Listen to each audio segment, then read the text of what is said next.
সনাতন ধর্মে মহাদেব শিবকে বলা হয় আশুতোষ। এর অর্থ হলো যিনি অত্যন্ত অল্পে এবং খুব দ্রুত সন্তুষ্ট হন। ভক্তের হৃদয়ের আকুলতা আর ভক্তি তার কাছে প্রধান।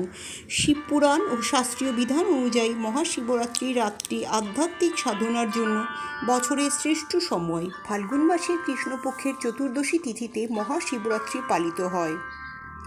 2026 সালে তিথিটি স্মার্ত মতে পালন করা হবে 2রা ফাল্গুন 1432 সন অর্থাৎ 15ই ফেব্রুয়ারি রবিবার। গোস্বামী মতে এই দিনটি পালন করা হবে 3রা ফাল্গুন 1432 সন অর্থাৎ 16ই ফেব্রুয়ারি সোমবার। চতুর্দশী তিথির ব্যাপ্তি হল 15ই ফেব্রুয়ারি বিকেল 5:04 থেকে শুরু হয়ে 16ই ফেব্রুয়ারি সন্ধ্যা 6:04 পর্যন্ত। স্মার্তমত কেন অনুসরণ করা হবে? এই জন্য যে এই রাতে চতুর্দশী তিথি প্রদোষ সন্ধ্যা এবং নিশীথ গভীর রাত উভয় সময়কে স্পর্শ করে। সেই রাত্রি মহাশিবরাত্রির জন্য প্রশস্ত। 2026 সালে 15ই ফেব্রুয়ারি রবিবার এই বিরল সংযোগটি ঘটছে, অর্থাৎ শিবরাত্রি। এই রাত্রিটি কিন্তু 15ই ফেব্রুয়ারি পড়ছে, সেই জন্য শাস্ত্রানুযায়ী এই রাতেই জাগরণ ও পূজা করা কর্তব্য।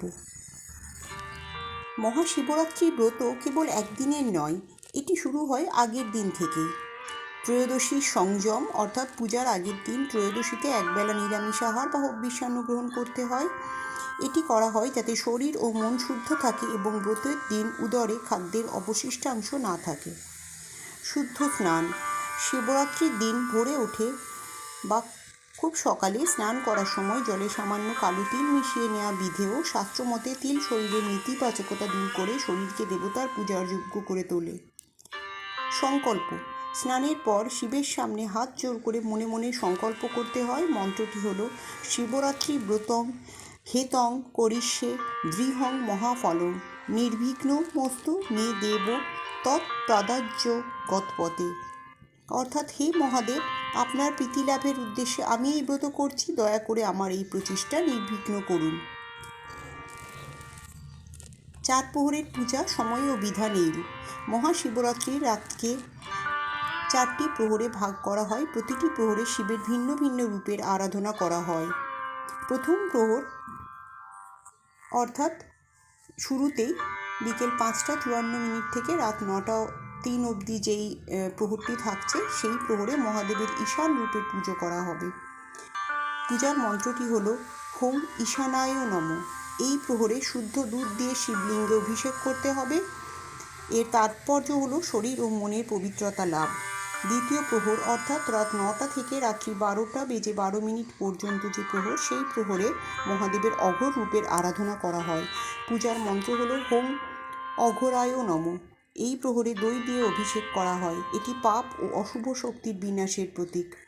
তৃতীয় প্রহর অর্থাৎ রাত 12:12 থেকে রাত 3:22 পর্যন্ত যে প্রহর, সেই প্রহরে শিবের বামদেব রূপের পুজো করা হবে। মন্ত্রটি হল হোম বামদেবায় নমঃ।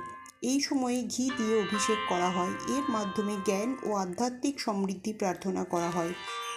চতুর্থ প্রহর অর্থাৎ রাত 3:22 থেকে সকাল 6:31 পর্যন্ত যে প্রহর, সেই শেষ প্রহরে মহাদেবের সদ্যোজাত রূপের পুজো করা হয়। মন্ত্রটি হল হোম সদ্যোজাতায় নমঃ। এই প্রহরে মধু দিয়ে অভিষেক করা হয়, যা পরম শান্তি ও মোক্ষ লাভের প্রতীক। প্রতিটি দ্রব্য অর্থাৎ দুধ, দই, ঘি বা মধু অর্পণের পর অবশ্যই বিশুদ্ধ জল বা গঙ্গা জল দিয়ে শিবলিঙ্গ পুনরায় স্নান করিয়ে চন্দন ও বেলপাতা নিবেদন করতে হবে। প্রতি প্রহরে পূজার শেষে মহাদেবকে অর্ঘ্য নিবেদন করতে হয়। ওম নমো শিবায় শান্তায় করুণাত্রায় হে তবে নিবেদয়ামি চাত্মানং তং গতি পরমেশ্বর।